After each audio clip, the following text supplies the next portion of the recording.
ঠাকুর বঙ্কিমবাবুকে বলছেন, আপনি কি বলেন, মানুষের কর্তব্য কী?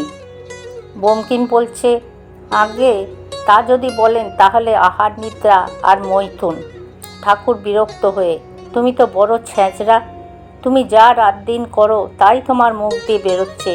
লোক যা খায় ঢেকুর ওঠে, মূলো খেলে মূলোর ঢেকুর ওঠে, ডাব খেলে ডাবের ঢেকুর ওঠে। কামিনী কাঞ্চনের ভিতর রাত দিন রয়েছ আর ওই কথাই মুখ দিয়ে বেরোচ্ছে। কেবল বিষয় চিন্তা করলে পাটোয়ারি স্বভাব হয়, মানুষ কপট হয়। ঈশ্বর চিন্তা করলে সরল হয়, ঈশ্বরের সাক্ষাৎকার হলে ও কথা কেউ বলবে না। বঙ্কিমকে বলছে, শুধু পাণ্ডিত্য হলে কি হবে? যদি ঈশ্বর চিন্তা না থাকে, যদি বিবেক বৈরাগ্য না থাকে, পাণ্ডিত্যে কি হবে? যদি কামিনী কাঞ্চনে মন থাকে? চিল শকুনি খুব উঁচুতে ওঠে, কিন্তু ভাগাড়ের দিকেই কেবল নজর।